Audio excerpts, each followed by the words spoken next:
Hello and welcome to the Gooners podcast. We have technical difficulties on our side, but we're here. Mike, great to see your beautiful face and the bald and probably skin cancer-ridden Lee Judges in the background. I don't know if they're really technical issues as much as they are personnel issues. We're having trouble putting the band together today, and we'll figure out what's going on here.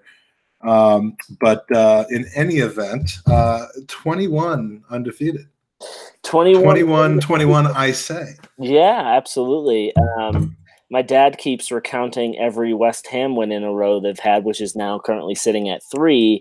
And when I remind him that we are at 21 unbeaten, he reminds me that we've gone as high as 49, and we have to beat that before we could start recounting and comparing. So he said for us, it's not new. For them, it is. So. I am, I have to say, in love with the 49 unbeaten, but I also, it is 49 league games unbeaten. The stat that I looked up today was that the longest, tell me if you know the longest undefeated streak in all competitions that we had during the Invincible season without losing a game at all. No idea. 20.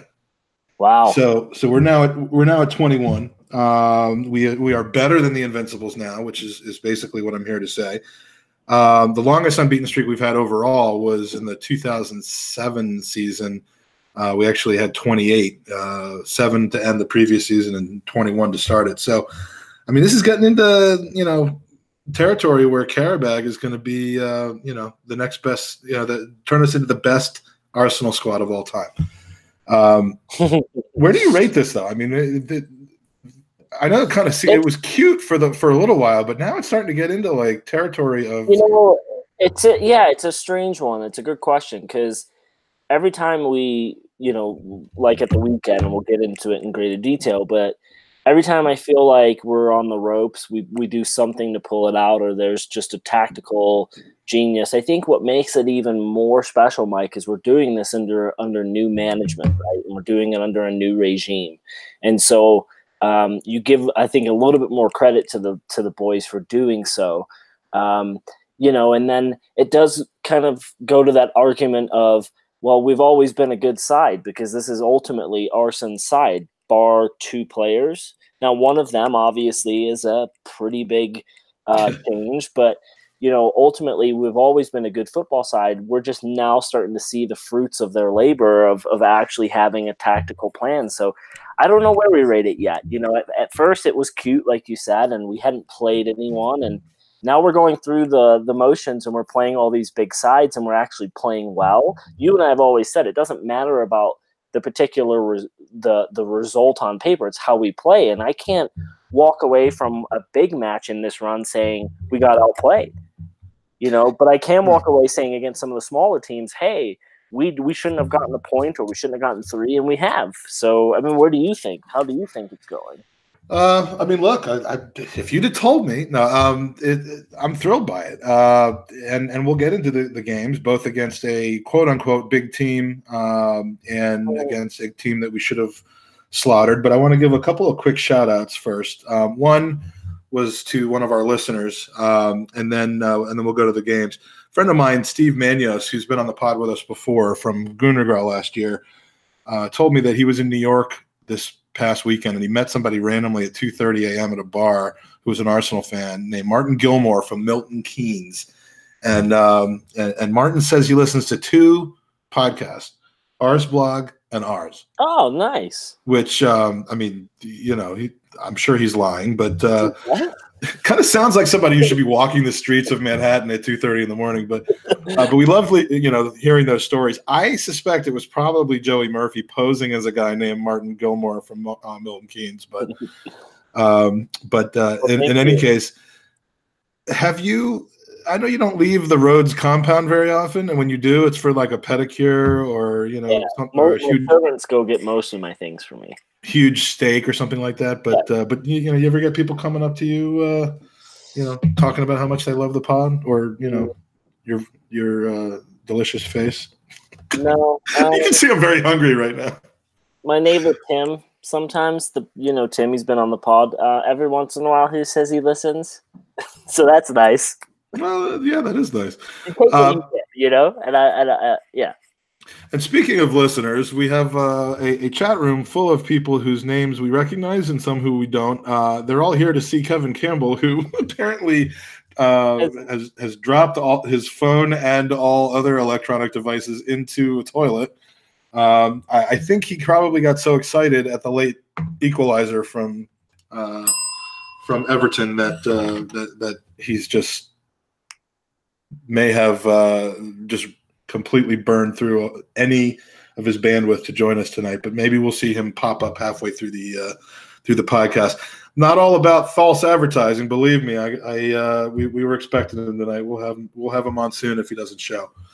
But let's talk about the match. The first match, Manchester United. We got two to cover today, so we'll go to Manchester United. And Mike, it was a tired Arsenal side that traveled up to Old Trafford after dismantling the scum, and we walked away with obviously a 2-2 draw. And I had said, and I thought you had echoed, that when we looked at these 6 points, we would have been happy with 4. Are you still happy after the result? Do I look happy? Yeah, I mean, look, again, with one of my my favorite expressions, if you'd told me in advance that we'd have 4 out of 6, I said 3 out of 6 I think would be acceptable because, frankly, or maybe 3 out of 6 from the Tottenham and Manchester United game, which is really what we're talking about here. To get 4 and to get 7 out of 9, including kind of the banana skin game afterward, that's better than acceptable. I mean, I don't know what it's going to take to win a goddamn Premier League game in Old Trafford in this decade, but given the way the game went, I think in previous years we might have ended up conceding a third, and so I'm happy to take that. The first goal from us, I mean, 25 minutes in, Mustafi goes to ground again, but this time instead of a slide tackle, it's to get his head on a cross from a corner from Lucas Torreira and a very un-De Gea-like save from De Gea. Or is Mustafi that powerful, Andy? Yeah, it's a very rare mistake that we saw. I don't know why he just doesn't either catch the ball or tip it over for another corner. But my guess is his mind was caught between those two places, and that's what happened. But yeah, did he think that the ball was a halibut? He must have. He must have. It was as slippery as one. I mean, say what you want about Mustafi. No, seriously, say what you want about Mustafi. He scored the goal.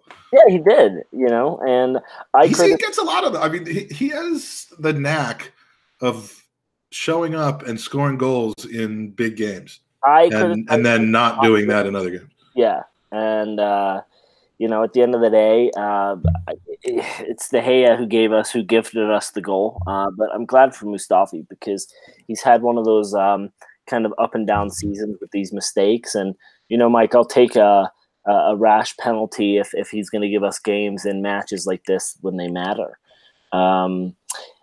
Almost immediately, United march down the field and we concede. We saw 2 goals in the United match where we gave them up so quickly after. And I know that any coach, when they sit in the locker room, they will say, when you score a goal for the next 5 to 10 minutes, just do not concede. Is there a bit of naivety? Is it lack of concentration? Maybe a bit of arrogance now that we're on this run and we see ourselves as invincible? That we're scoring and then we think to ourselves, well, hey, we don't need to. I mean, what's going on, Mike? Because this is a very un-Emery characteristic. It is, and it just shows that we're not all the way there yet. We haven't fixed every single problem, but yeah, it's a mental lapse. It's a leaky back. I don't know if I don't know why leaky back is English, but from the goal, though, we see outstanding effort from the offside Herrera. He was offside, but look, I mean, that isn't the bigger problem there. The Keystone Cops routine, the lack of effort of our players. I mean, First of all, before we talk about the lack of effort, is there any blame as a keeper on Leno for not turning that ball around more sharply so that it goes out of bounds? I mean, can you yes and no. I mean, you want contact, you want to push the ball away, but you don't know the flight trajectory. I mean, it's impossible to say. So I don't blame him for you should have calculated all the angles and I don't blame him for either, and we'll get into the second one in a second. But on this one, he does what he needs to do in the moment and get that ball away from his six. And as a keeper, whenever there's a play in your six, it's clear your six, and that's what you're in charge of, right? And if anything happens in there, it's you're in control. You got the ball away. We had 6 players with their back to the ball when it came into the box. You know what I mean? It was 7. I mean, and that doesn't even include Torreira, who was the one person who actually played that kick the way they should have. You got 3 United players in the wall who all turn and sprint to the box. One of them offside, but what are you going to do? And 7 Arsenal guys just literally looking over their shoulder to see, did the ball go into the goal or did it go out? Like there's no third option where it could be parried and still be in play. And it just, everyone fell asleep except for Torreira, who was the one who was left on the line. And had he, this game, there was a point at which we wanted him to be 6 feet tall and a point where we didn't want him to be 6 feet tall. Actually, that was in the following game. But in this game, had he been a little bit taller, I think he might have been able to clear that off the line. But you can't expect a 5 foot tall guy to get to clear the ball, and it's a slapstick goal. I mean, that was pathetic. But the point to the offside, though, Mike, is Herrera had to step on everyone else because he was in an offside position. Therefore, he had the position and awareness, and it's easier for a player to run onto the ball and strike it than for a defender to run and defend, turn, and clear. So it even makes the offside worse because Herrera gets that extra second or millimeter of a second to get in and get that cross. Had he been called offside, he doesn't get to that ball first. If he remains onside, he doesn't get to that ball first. Now it's a 50-50 challenge. So he had a tad quicker opportunity to get that ball and turn it. So I see what you're saying, but I just don't like to see people standing and just looking over their shoulder while everybody else is running into the next play. And we have to talk on this kick about the Iwobi situation because we've seen, and I don't know if this just started with Manchester United recently. I haven't seen it before just recently, but the thing about getting a guy down low behind the wall so that the wall can make themselves bigger by jumping without having to worry that they're all going to jump over a daisy cutter, a kick along the ground which can wrong foot the goalie. I like that idea. It actually makes sense, although it's kind of, it's a thankless position for the guy down low to be in. But let's do it or not do it. It's like Iwobi had no idea what they were asking him to do. Yeah, they were just looking back and forth like a slapstick routine. Maybe he missed that day of training, or he fell asleep during the tactical meeting. Yeah, I mean that was bizarre and embarrassing, and not a good precursor to what was to come. But has this free kick defending technology been around for a long time, and I just haven't noticed it, or is this like something new that they're creating? I don't know. Mike, we don't concede often from free kicks, and so maybe this is just an anomaly. And the team were tired. Sunday took a lot out of them, so. There were a lot of lapses on the field, and that just, this was a weird Arsenal match to watch. It really was. Every match against Manchester United ends up being a weird one to watch. I mean, if it's not us dominating completely and losing 3-1, it's just there's no normal, boring Manchester United matches with Arsenal, which I guess is a good thing. But we got to close them out at some point. Yeah. So you got to give Mourinho some acknowledgement in the fact that he knew we were tired coming into this game, and he decided that he wanted a scrappy and physical affair. And Mike, we haven't seen this fight in Arsenal for a long time. We matched them. We weren't allowing them to push us off the ball. They were going in with some nasty challenges. I thought the referee did a good job of going to pocket when needed. Did a good job of allowing some players saying, hey, this is your first, second, they got booked. It was unfortunate we had a few injuries come out of it. Luckily Holding didn't get hurt via United's physical play. But would you have felt better if he did? Well, or worse if he did? Yeah, I would have felt worse for him. But at the end of the day, we haven't seen this Arsenal show up to an Old Trafford. I think that's why we've been so poor there for so long, is we've just gotten played off the ball and we've allowed them to use their home field to an advantage. This team didn't do that. There's something different about them, and that's why it makes this run of 21 a tad more special. To say like, hey, we're not going to let you push us off the ball. We're gonna be here and we're gonna play. Yeah, I mean it's our dicks that are coming into play. I mean we now have people that aren't gonna get walked all over, and we're releasing the dicks on the Reds. I got to agree with some people in the chat. Archie, Rob, Rojo. I don't know how he stays in that game. I don't know how he stays in that side. Dude is a disgrace. Every time we play against him, he's just a shithouse. Yeah, shithousery. I mean, he's up there with Costa and some of the other people. That just there needs to be more retribution action taken with things like that, because at the end of the day, he shows up and plays that type of a match, and there needs to be a slap on the wrist, and whether it's a monetary fine or hey, we're going to suspend you for a game based off of that, but you can't allow players to go in and just kick our players and be scrappy and be dirty and then not hand something to them after the match. I think there needs to, and maybe VAR will change all that, but there needs to be something going on, because it's just he shouldn't have been on the pitch, and that changes the dynamic of the game. It does. It definitely does. I'm now in a position where I've got to approve Sebi's texts, and at the same time, I have to balance that with the fact that Michael Hernandez's daughter is in the car. Oh no. There is had Kevin Campbell should in fact, I'm sure he has this on in the car because Kevin Campbell was going to be here, and he knows that we would have been more respectful with our language. But I'm sorry, there's nothing I could do about that. Sorry, Mike's kid. Yeah, sorry, Mike. Do you know that you were conceived? Never mind. So, Mike, we have Rob Holding, who's going to miss the season with an ACL. I mean, it's absolute disaster. I don't think outstanding is an understatement. I mean, the kid's been absolutely outstanding for us this season, and it couldn't have come at a worse time. And I think there's two positive caveats to this, Mike, right? He's being injured at a time where he knows he's cemented a number one spot. So for us, or for him, it allows him to know that his recovery means he's going to fight to get back in the squad. If he's a fringe player, we bring in someone new.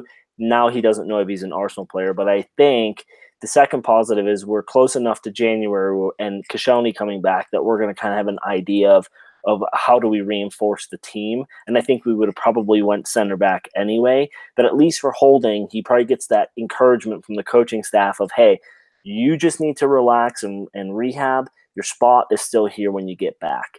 And that's credit to him for just the outstanding season he's had so far. Yeah, I mean, I was going to ask you, if you think that he's going to get his spot back automatically. I mean, ACL is no joke. I mean, Tom's been at less than 100% for like 4 years since he was like 14 years old. That he beat a bunch of kids in wheelchairs today in football. But he's only 23. So, I mean, if he comes back stronger than ever, I would agree with you. I mean, maybe we see him in the summer tour if you can come back in 7 months, I guess, from what I've heard, ACL and the science behind how they're reconstructing them now, they actually come back stronger.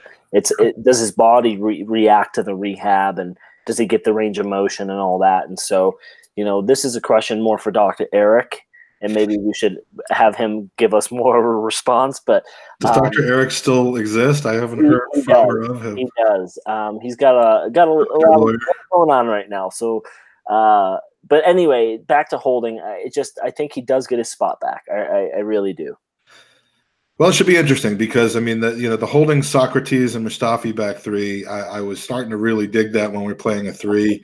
The flexibility of Holding, I think, can play next to any of our other center backs. Mm. He's that flexible. So, if we do bring somebody in, it is going to be a bit of a logjam there, assuming that they're all healthy at some point in the future.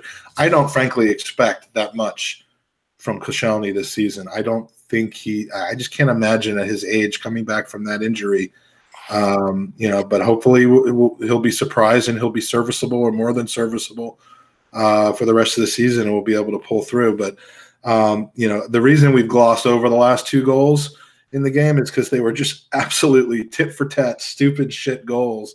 They were. And welcome back to Nacho Monreal, by the way, because Kolasinac, man, I love you, but you're not a defender. And I think John Horlick was the one in our chat room that said he's the Bosnian Andre Santos, and that was the perfect comparison. Yeah, he's not. Going forward, he's been excellent this season.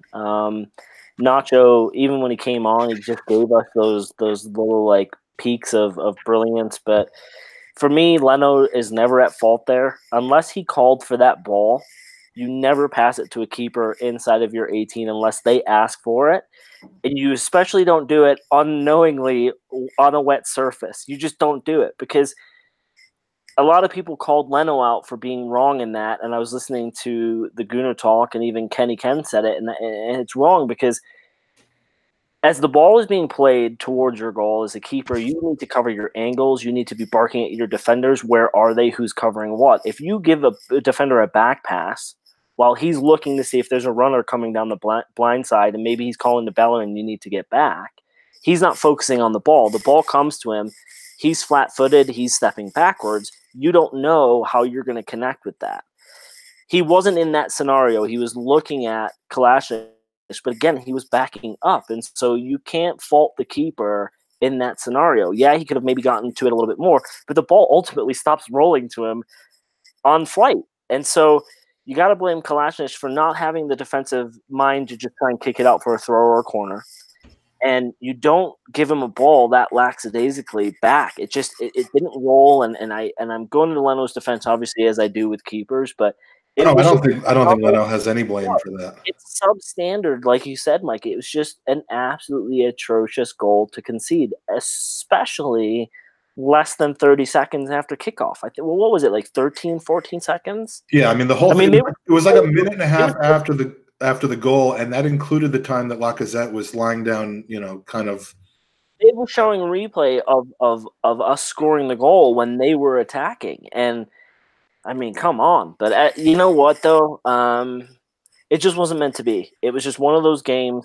If we had Huddersfield then United, different scenario. But you can't go Spurs United in the same week and expect a Spurs performance, because they gave everything in that match, and you could tell they were tired. And that's why Mourinho was smart for coming out and saying, "Hey, let's kick them around early and often."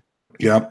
And as for Koscielny, the chat was asking about his contract. It does run out at the end of next season, not the end of this season. So one way or the other, he'll be around, whether it's in the Mertesacker kind of final year of your contract, the Cazorla final year of your contract, or whether he's actually contributing is what remains to be seen.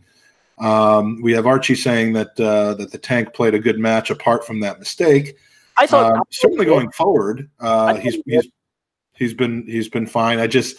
The decision making, that quick kind of quick twitch, repetitive experience kind of decision making that you were just talking about, of do I just get rid of this ball or do I try to make the play? That's what you're missing. And in case anyone's wondering whether I'm still supporting him, I do. He's on the back of my kit. I have his game worn or training worn shorts upstairs. So I'm backing him to come good. Or I'm coming good on his back or something, one of those things. But wait, what? What did I say? I like him in the lineup when we're playing 3 at the back and he's the left wing back. I'm not so sure that now that kind of our center back, I mean, especially on Sunday when our center back we play Saturday or Sunday this week, either way, we're probably going to be 4 at the back because of our just absolute lack of depth at center back with suspensions and injuries. 1 at the back. We're going to play a 1-7 in the midfield, 3 up front. We're playing Southampton. We might as well just let Shane Long get his 2 goals and we'll score 8. Yeah, really Uh, good. yeah, but I would love to see Kolasinac play on Thursday, which would lead me to think that Montreal is going to get the start because I mean sometimes our injury returns are very well timed, and Nacho's certainly is. Koscielny's may prove to be as well. Yeah. Yeah. Yeah. So let's jump to Huddersfield, Mike. And again, on paper, it's an absolute mismatch. It's an easy 3 points. But in reality, it turned out to be kind of a tough match for the Arsenal. They, too, came with a plan. Um, you find, Mike, that when you can't outmaster a tactician, you cheat. And I don't know if you saw it this way, but for me, Huddersfield's game plan was to feign injury as much as possible, play to the ref as much as possible, and it was ultimately just slow the game down as much as possible. And it's frustrating tactics, Mike's, but it worked for them for almost 90 minutes. It Almost. did. And I'm about to do what you absolutely hate when I do, but I know how much you have Tony Fane on the mind, so much so that in your game notes you wrote Fane injury, F-A-N-E. Oh, So I know how much you hate when I'm always judging you, but well, Fane is in the top 3 smartest people that I know. So have I been knocked out, or is there's no Mike in my top 3. oh no? All right, well, I guess you're ranking them by height. Anyway, I know in our current form, I mean, if you play an open game and a finesse game against us, and you try to outpossess us, outscore us, and and you're not of the quality, if you're in the bottom half of the table, it's not going to go well for you. So you kind of have to play that kind of game that Huddersfield did. I mean, credit to them; they're following a script that's been laid out by many teams before them, and they're setting the script for many teams that will be after them. So. They have to use kind of the dark arts. They got to limit our creativity, our continuity of play. We'll see the same thing this weekend from Southampton. We'll see the same thing from Burnley because that's the way to hold us. And, the thing is, we always see Liverpool and City this season kind of unlock that kind of defense, though. They seem to kind of figure out a way of getting 3 or 4 passes, and not every game, but most games. Whereas we, against that defense, we typically end up with 0, 1, or 2. The question is, do we concede and do we end up dropping points? So, I mean, is it a difference in quality between us and those teams, or is it just that they're further along in their progression under their coach? They're playing longer. I mean, Yeah. I mean, City on paper have beaten you before you even walk into the stadium. And if even Chelsea for the first 25 minutes at the weekend looked like a beaten side, and then with Conte's goal, they turned it around and they absolutely, I think, were still manhandled by City but got the win. When you're a Huddersfield, Burnley, Southampton, and you're going in to play Liverpool, City, you're already beaten before the game even kicks off. Arsenal are not there yet, Mike, from the level of we still have the 2-3 seasons ago where Arsenal are coming to town and, hey, they're a beatable team, right? We still have kind of that on our coattails. I think now we're going to start getting more respect once teams have seen us play once already and then they go, shit, they're coming again. So, yeah, I think that they're just further along in their tenure with their coaches. I see us in, 2-3 months from now being that team that people will really fear. The typical. a lot of it also probably has to do with getting an early goal because the longer they keep you out, the more frustrating it gets. Our supporters, whether it's home or away, start getting frustrated, and you start trying to force things, which is the reason why you got to love Unai Emery because he's there in the 75th minute making this gesture. Totally. And ultimately this is what ended up winning us the game. Yeah. So we didn't push off. We won. Well, but you also look at the quality of City to us. I mean, their bench could arguably be starters in our side, right? And so we're there, we're getting there, Mike. But we'll just have to see what happens. We got the goal called back, so that would have been the early goal you were talking about, and you were peeved. Are you still peeved? And the only reason I'm peeved, and I don't know why I keep saying the word peeved, but I wrote it a bunch. The only reason I'm peeved is because it stopped us from going into halftime a goal up, and for some reason, that's the only thing the commentator over here in America could talk about was that we haven't gone into halftime with a lead yet. What I need to do, because I've been thinking about this about after every single Premier League game, is that there is a bet. I think I might have mentioned on the pod once. There is a bet where you can bet the halftime score and the full time score. Yep. Or not the score, but draw who's ahead.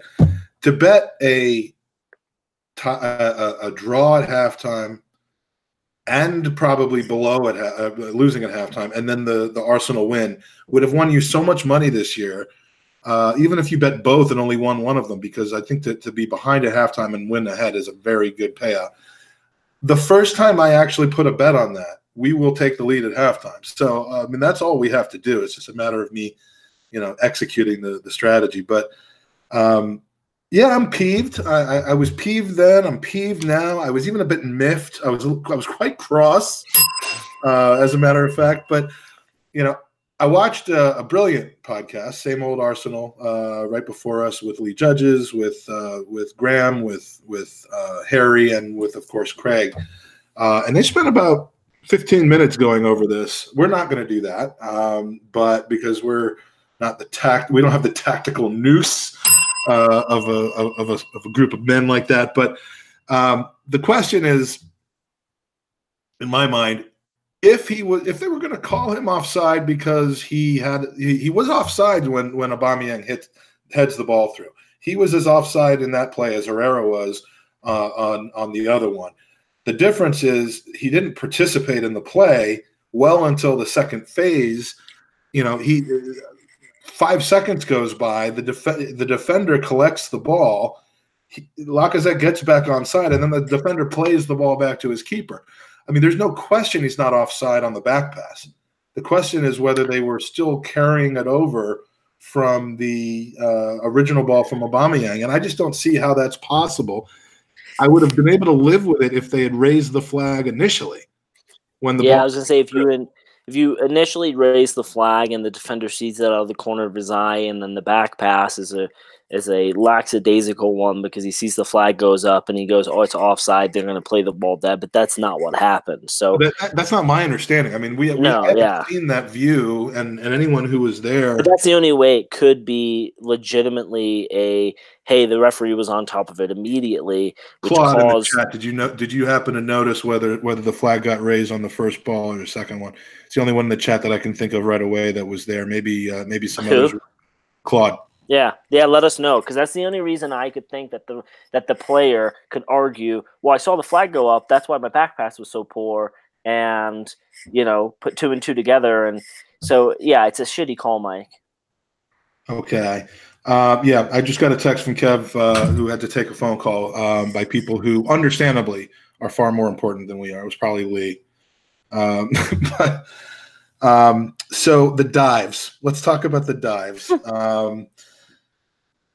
Xhaka, Mustafi, and Guendouzi. I don't remember the last time I saw – I mean, I'm sure it's happened, but I don't remember the last time I saw 3 people get yellow cards in a game. I feel like one of them was clearly not a dive. One of them was probably overly exaggerated, but when you compare it to other things that have happened recently against us, it was an unfair call. And then the third one, which was Guendouzi, it was a shameful, shameful act by a 19-year-old man. Well, I can explain the Guendouzi one, Mike. He actually took a hit off of a balloon, and that's why he fell over. So it was a delayed reaction balloon 5 months later. So that's why that happened. By the letter if anyone wants to point to Arsenal and say that they're cheaters or divers and they point to that Guendouzi thing, it'll be hard. Or the Welbeck dive. Those are the 2 in the Europa League game against Milan last year. Those 2 dives. Look, I mean, it's going to happen. It happens in not football. Systemically looking to do that, but those 2, there's absolutely no. If we were playing in white shirts with a cock on it, one of those would have been called a penalty, Mike. Because by the letter of the law, if what Son got done with in the derby, then Mustafi should have been given a penalty kick. And Yeah. so, Well, yeah, that's exactly what I'm saying, yeah, and the same old Arsenal boys covered that as well. I mean, if you're going to say that there was contact, but he kind of made a meal of it. But so did Zaha, so did Son, so did everybody, and so I'm fine with that not being a penalty if you're going to call it that way for others. So. yeah, no, absolutely, I agree. Since that wasn't on the running order, I'm just going to go to Lucas. I mean, I think I said last week we should erect a statue of him at the Emirates. I stand by it. I mean, what a goal. He clearly thinks that heading the ball is for basic bitches because he's also short enough where he probably couldn't have headed that, but just That's what I'm absolutely saying. It's not for basic bitches. It's for bitches who are over 5'6". right. I mean, absolutely amazing, and there's just nothing this guy can't do right now to just keep like finding the heart of all Gooners. I mean, the guy has just been exceptional. Yeah, I mean, if this is the one where I was saying if he was 6 feet tall in the previous game, he might have cleared it off the line. In this one, if he was 6 feet tall, he would have taken it with his head and probably not gotten the amount of power on it. It would have gone directly Right. to the keeper. So, it was beautiful. I jumped out of my seat. I pulled my hamstring, and I'm not even kidding. No, he texted and told me that he had done that. It was ridiculous, and it was worth every moment of it. But they do need to erect a statue of him. I mean, it's another highlight goal, another week from Arsenal, another amazing team goal, individual goal, whatever the case may be, and I love it. Yeah, I mean, it would be impossible for me to love this guy more than I currently do. I hope we don't see him anywhere near a football pitch on Thursday night. No. I'm almost certain he was given a break because it looked like he went over to Madrid for the match yesterday. But yeah, I mean he's fully deserving of a break, and hopefully we see El Nini step into his position and probably play 20% as good. But I mean he is maybe in the back four in that game. Yeah, actually, unless we get that Fleggy guy. Yeah. So, Mike, towards the end of the match, obviously, as we said, Huddersfield came in with a certain game plan, and that was to time waste and to feign injury and whatever. What are your thoughts on stoppage time being included in a match for time wasting, specifically when the team that amassed the time wasting minutes are now losing? Because we scored at a moment where there was probably a 25-minute span where the referee was counting. At that point, the goal goes in. I understand that you have to add on a few minutes, but I don't get it. I absolutely don't get it. What are you doing? I had to get something off the floor. What do you want? Thoughts on the time wasting? Well, I was trying to waste some time to see if shit. Kevin could join us. It's a riddle, Matt, wrapped in a what is it? A mystery wrapped in an enigma. Because I mean, like, what do you do when you are rightly penalizing a team by adding time on for their dark arts and their bullshit, shithousery, and then it comes back to where you've scored and you don't need that extra time anymore, and it actually comes back and hurts you. I mean, there were 7 extra minutes, and the only team that helps is the team that caused the 7 extra minutes. I really don't know how to solve it. It's almost like you can't just take the minutes away. No, but it's almost like they have to block it in the sense of, okay, well, there's 3 minutes because there's mutual stoppage time, and then there's 4 minutes of Huddersfield being absolute fucktards, and if at the 90-minute mark your side is losing, well, you were being fucktards for 4 of those 90 minutes, so now they're gone. You've lost those. And it shouldn't be at Arsenal's fault because, Mike, at the end of the day, like you just said, the only team it hurts is the team was Arsenal. Because if Huddersfield had scored in that 7 minutes, especially after the first 3, then you're almost looking at it like, well, those shouldn't have been there. So again, the Premier League needs to look at that, and football needs to look at that because it happens all the time. And it's just absolutely absurd to me. I don't understand why it's not fully addressed. I really don't. No, so you're saying then that they should actually just blow the whistle at the end of the 3 minutes of extra time out of the 7. So at 93, they should have blown the whistle, and but they shouldn't have never put on the board 7. At the 90-minute mark, the fourth official looks at it and goes, okay, Team B are losing. Team B were the ones wasting time, so the only team that can be hurt here is Team A. We're going to drop that 7 minutes. So maybe they put like a 7/3 up on the board where it's no, they don't even put that up at the 90. Well, yeah, they would actually, because if in those first 3 minutes you equalize, they score, then we need those 4 minutes back. We do. It's a weird one. And it's what's like Men in Blazers is such a great show until Arlo White's the guest, which is what's happening right now. Oh no, he's your favorite. So yeah, it's another win. We're gaining experience while winning games that we may or may not have deserved to win. But we spent a few precious moments in third before settling back down to fifth on goal difference. I mean, guys, third place in this league, in my eyes, is up for grabs now. I don't know where I've heard that expression before, but I see no reason why we can't get third place. I mean, there's first and second are probably too far gone, but as we've said, on this podcast before, kind of like 3rd through 6th is all going to be this big jumble.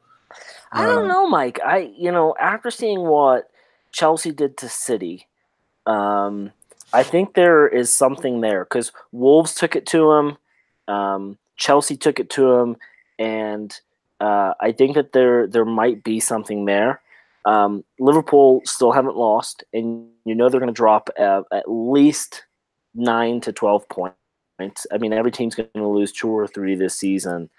So I'm thinking that second might be in the mix, but we need to capitalize when those teams do drop points.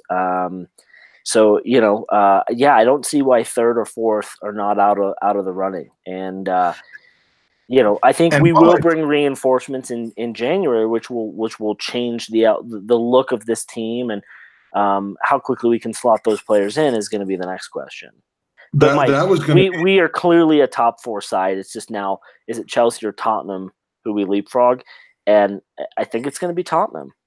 Yeah, I mean, at the beginning of the season, I didn't think that we should really do a lot in January because really I just kind of wanted to see where we were and let these players and the system bed in. I just didn't think it would go so well so quickly.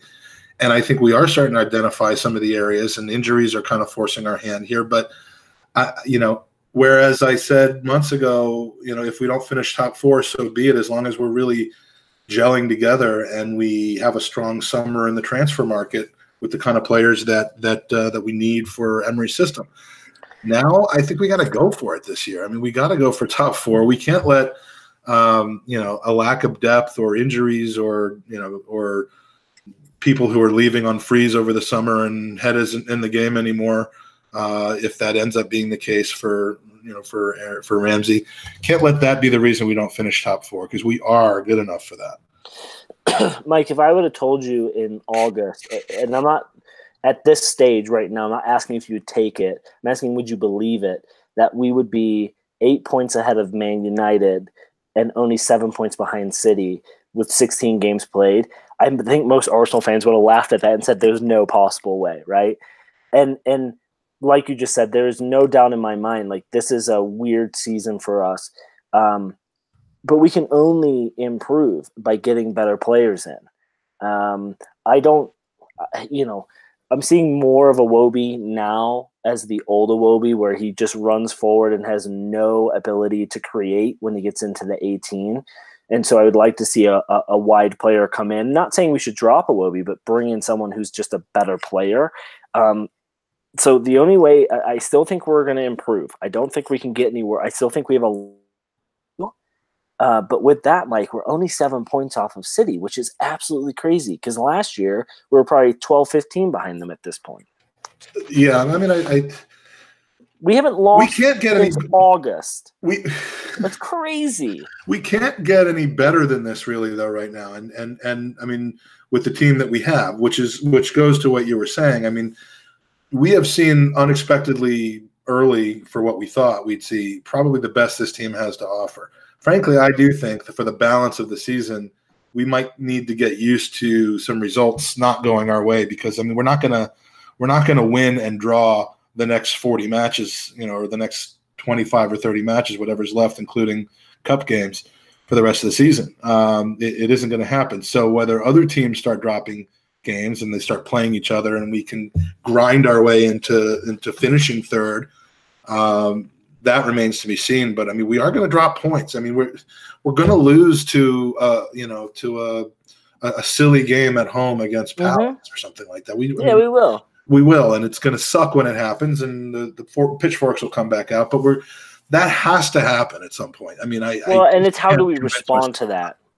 It's how do we respond to that? That's it is, and it's also, are we going to get some away points at the big names, and we'll find that out in a couple of weeks, because we do have a game at Liverpool. We did get a point at Manchester United if they're still a big team. We don't really know that yet. No, they are. They are. I mean, they've earned that respect. We're probably going to play in the first game at the new Toilet Bowl, and that'll be an interesting. I mean, we have a pretty flat track Christmas holiday. Other than Liverpool, yeah. To the Christmas holiday, yeah. And now it's just me. All right. What the hell is going on now? So let's go to some user questions, and I'm going to survey the listening room for answers to this, because apparently, here we go. What was that all about? I put my phone on my computer and then I put it to sleep somehow. You left on a free transfer. All right. Well, I was just going to questions. I want to give a shout out to the viewers that are joining us that didn't leave when we failed to deliver on our promise. He has attempted to be added to this, but now we're having technical difficulties that we would have sorted out prior to the show. So we'll definitely repackage this and do it another time with Kevin. Thank you to Michael Hernandez, to Archie, Rob Ford, Claude for joining us. I know that Lewis was here or is here. And a few others that have come through. Thank you for joining us, and for some of you for staying up late. User question from Danny that's left over from last week. I wanted to ask this, and once again, he's gone to bed. Where do you the MLS final was over the weekend, and I heard that Atlanta won it, which made some people pretty happy. But your opinion, Andy, on kind of where the teams that are at the top of the MLS and the bottom of the MLS would end up in the English 4-tier league system, or I mean, I can't claim that I watched the MLS. I didn't even know I knew the game was on. I didn't watch it, so I don't know the caliber. But from the recent matches I have seen, I would say they would probably finish mid-table, maybe in the championship.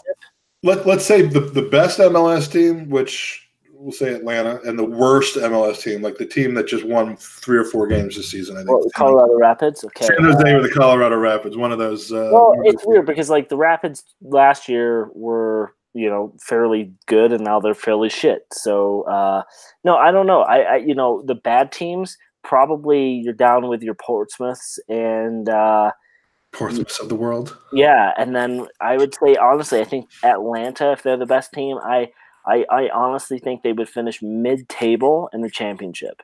But I don't at best, but I don't watch it enough to like if someone's going to out me on that, fine. I'm I don't watch it except for when I go, and I did start going to a bunch of DC United games this year, but the quality of the MLS play, and Danny of the three of us probably watches the most MLS. He's a Portland Timbers fan, so he thinks, of course, his answer was Portland wins the Premier League and Seattle is relegated out of League 4, or out of League 2, but. Oh, there he is. I would say the best. His own question. Where does Atlanta finish? Yeah, the best MLS team in my eyes finishes lower half of the table in the championship, maybe upper half of League One. And honestly, the worst MLS team and some of the play I saw in the MLS this year. I went to a few weeks ago. Lewis is in the chat room, was with me. Claude is in the chat room, and he was with me. I went to a Sutton versus Chesterfield game, and I mean it was fast paced. It was it was pretty high quality game in my opinion, and I think they could have taken some MLS teams that day. So I mean I think the worst MLS team is likely to be fighting for a spot in League Two. Could be, in that Bananarama National League. But Danny, now that you're here, when you get around to it, since you're 2 minutes behind, let me know where you think they would finish. And Mike Hernandez, since you are a long-suffering supporter of the San Jose Quakes, where would you say they finish? The last season would finish last in non-league team. I'm not sure I understand that. Actually had a friend who was drafted by the San Jose Earthquakes in 2005. Did he? Yeah. That's huge. That's huge. So we'll be happy to take any other questions from anybody in the chat room as well. In the meantime, we had a question that was specifically for Kevin, which we will skip over until the next time he's there. And another one from Kerry McCollum. And we'll ask, this was also intended for Kev, but Andy, yeah, it's the question we talk about every week. Where do we need to work on the transfer window in January? I mean, we got to get at least one center back, right? I mean, I would say center back. I'd like to see something more out wide. I don't think Mkhitaryan or Iwobi are living up to what we need. I always feel like we're great on one side and we're not on the other, so I would look there. And then a suitable replacement to come in for Ramsey. I don't think it's Guendouzi. I think he's a great player, but I don't think he can add that spark. The one thing with Ramsey is he can pull a rabbit out of a hat every once in a while, and when a game's not going well, he can, he came on against Tottenham and it completely revolutionized our midfield. So those are the type of, so if we're going to lose Ramsey, I want to see a center mid, center back, and then a wing player. But I want to see a wide player that's got the skill and creativity to jump in right away and hit the ground running. I don't want to see someone come in where we have to give him 2 months. Like, I think that guy from France, is it Fabel Nakur? I don't know how to pronounce his name. Nabil Fekir? Yeah. Why do you say it like you know that I'm Fabel Nakur. So just fucking say the name, Mike. It's from the feeder league. But I want to see a player who can come in and jump right in. And according to Danny, if the Portland Timbers can win the Premier League, let's just get their starting 11 and bring them over. There you go. We do have a question. You mentioned Ramsey pulling a rabbit out of a hat. You know what I would have liked to have seen him pull out of a hat a few months ago? Yeah, a fucking pen and sign the contract that was available to him. I mean, that's what I want to see him pull out of a hat. But question from Mike Hernandez. When all defenders healthy, Kolasinac or Monreal as left wing back?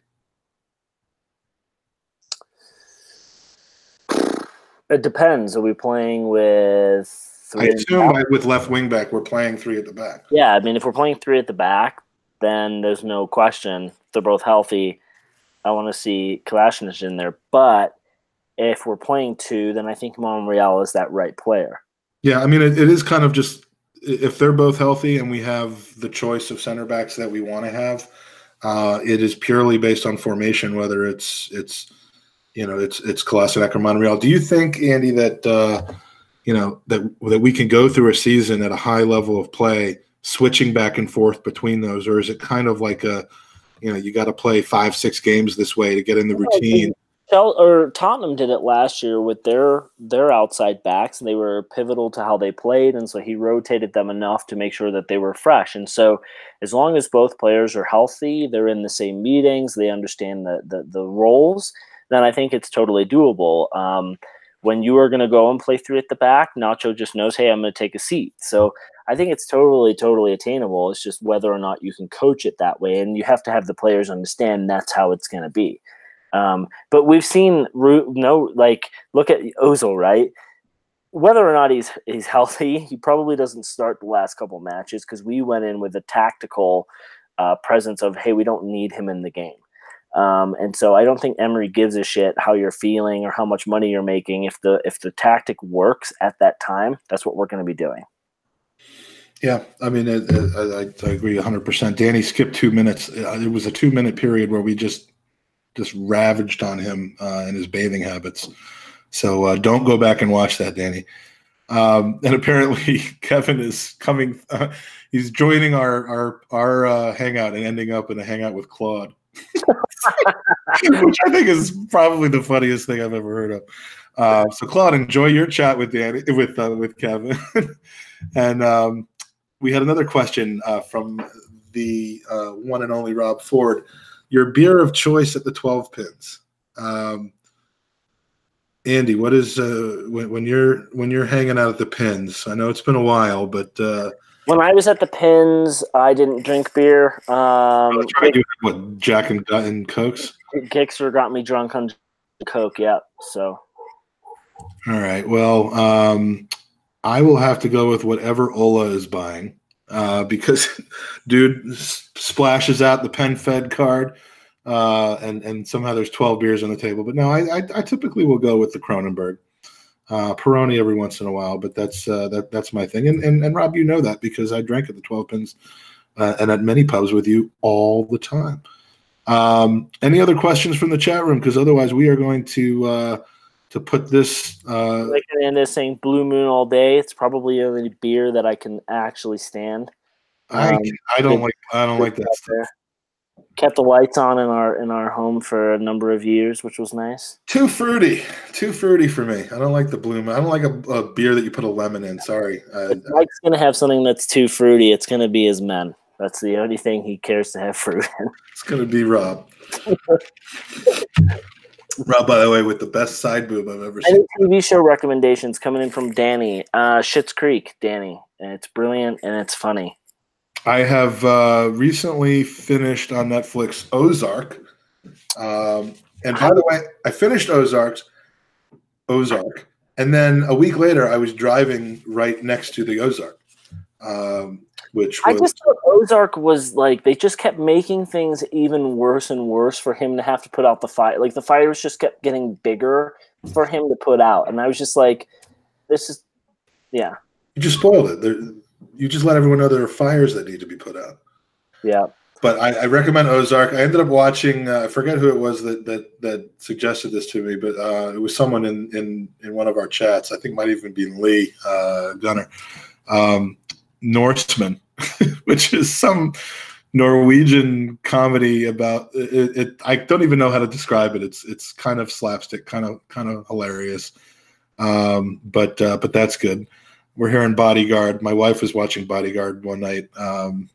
And he wouldn't let me into the bed. So I haven't actually gotten into that one yet. But so I think that's about it. We're gonna cut this train wreck short. This was supposed to be a.